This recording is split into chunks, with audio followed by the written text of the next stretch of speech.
All right, Joe. It is Wednesday, May the 14th, and I'm watching this. I'm watching this with popcorn and garden sticks. I don't know what they are doing, but darling, I am darling, I'm not entertained. I'm not entertained by this. How do we feel about this? How do we feel? How do we feel? Okay, all right. I'm talking about the flippity floppeting and the sale to the highest bidder. So this show out in the Middle East, like there's so many things I want to say. This is wild. This is wild. There's okay, like you're gonna have to bear with me. This is gonna be a neurofeisty, like all over the place, because the connections are still happening. But you know, the last person to say that they were going to sever ties with the sugar baby country got taken out, right? You know that was JFK, right? So Stenchy Pants suddenly flipping 180 and going with the other guys because they threw land and money and planes and promises and royal motorcades, and they cleared the highway, and like it's a okay. So if you notice, all the bots are back again. Okay, brand new bot accounts. And there are two narratives right now, darling, are A, that plane is just like the Statue of Liberty, okay? That plane is a gift to America, just like the Statue of Liberty. No, don't argue with them, okay? Don't bother arguing with them as to why they're not the same thing. They don't care. It's a cult. It's a cult. It's a cult. Okay, good. Nice to have you remember that. There's no point. They're gone, all right? Then you have the ones, these are my favorite ones. This thing with the Middle East, the plane, the pomp and circumstance, the sudden about face is another rift. Another rift. Okay, all right. So while the people with memories long enough to remember that, okay, these are the bad guys that he's taking gifts and bribes from publicly, and we kind of have a problem with that because we built our careers on saying those are the bad guys, and now this dude is like, they gave me presents. We're friends now.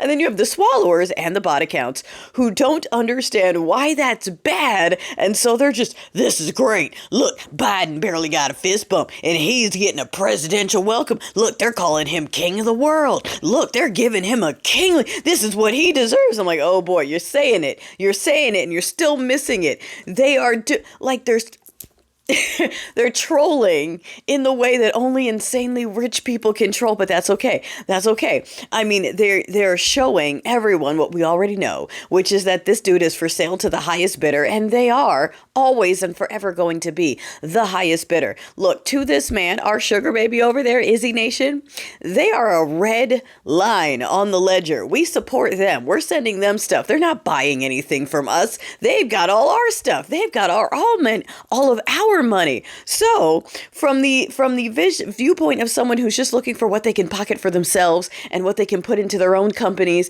and what they can make for themselves, this is a thorn in your side. We're not really getting anything out of this. Look at these guys with all this money, and they're willing to help me personally. Well, I don't care about America paying for you if these guys are going to hook me personally up. That's fine. And you know what? I'm not entertained by a side benefit of his pure greed and them showing that they know how to get to him. Hey, oh yeah, you're a king of the world. Jingle, jingle, jingle. Oh, you're so amazing. You're so strong. Jingle, jingle, jingle.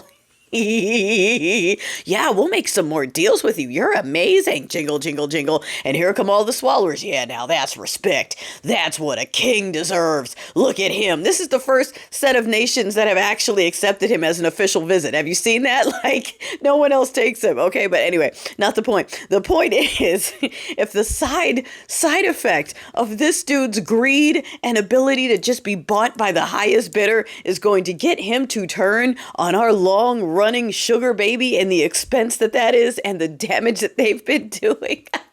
Not only is that signing his own you-know-what warrant, because we already know, like I said, Yoo-Hoo Baby does not play that game, all right? Anyone who says they're about to back out of giving him his money, he goes after. Last time that happened, they got taken out, so someone's days might be numbered. Part of me wonders if all this treatment is because they also know the days are numbered. They're like, yeah, golden Big Mac before it's over. definitely, for those who keep asking, when is it gonna happen? It's definitely happening now. If he doesn't flip back, which I also anticipate. You never know with these people. It's all about whoever gets in his ear. He's gonna get back home all high on the hog with all his gold and payoffs, and everyone here is gonna be like, dude, you pissed off Sugar Baby, and we can't piss off Sugar Baby. We can't cut off Sugar Baby. We have to keep Sugar Baby. You're gonna lose everyone else if you drop Sugar Baby, and this is gonna be interesting. So like I said, darling, I'm not entertained by watching the greed implode on itself while these people scramble to try to defend whites only, and it's fine, let him take the bribe, and a personal plane is the same as a Statue of Liberty.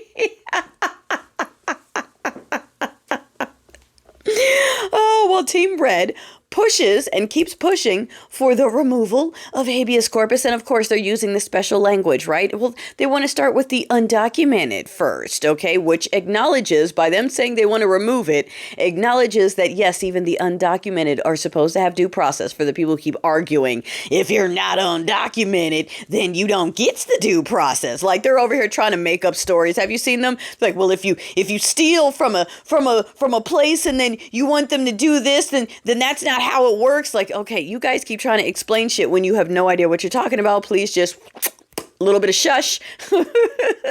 A lot of bit of shush. Oh my goodness. Trying to explain these things don't debate with them. Don't debate with them.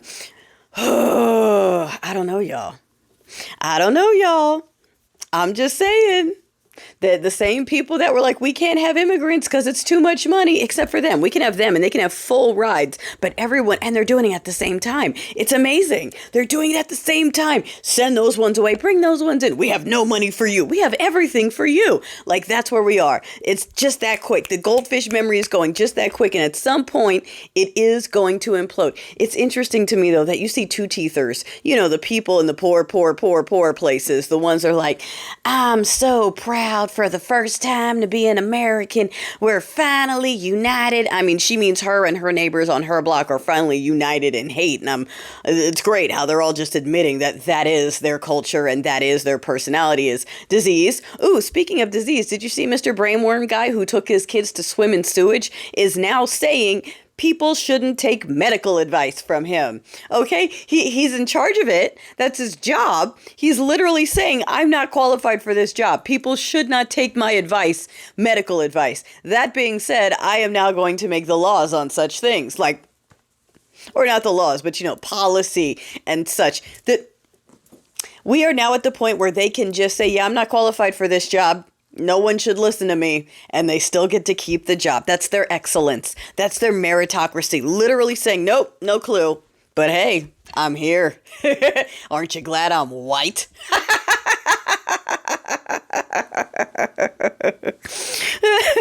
Oh, any price. Are y'all ready for this? Because Tulsi over here, she's firing people for telling the truth. Okay, the people that are reporting that no, there's no invasion, there's no gangs trying to come in here, just like there's no G-side happening in South Africa. They're firing people for telling the truth. They are pushing for that habeas corpus removal. And like I said, the magic word, they're going to say for criminals, just like they did for the deportations. It was, criminals, and now it's everyone who's brown. Okay, that's how it starts. Immigrants and criminals, and then everybody. So we're trying to tell you, they're trying to set it up. The end goal is a whites-only criminal colony. I need you to keep that and stick it. That is the end goal of what they are working towards. Now, what Stenchy is doing is also motivated by his own personal greed. So that's the wild card that's just going to follow the shiny thing. And he's about to fuck everything up for the rest of them because they have a plan. And he's like, ooh, they gave me gold. So, are you not entertained? I think we have an opportunity here. I think if he flips, we need to flip, and that will take the air out of what's left of those hatters, because they want to fight with us. They can't fight with us if we're like, yes, he did it. He got rid of Izzy. They're going to get mad real quick and suddenly remember all the things they don't like about him and all the promises he didn't deliver on. I don't know. What do we think?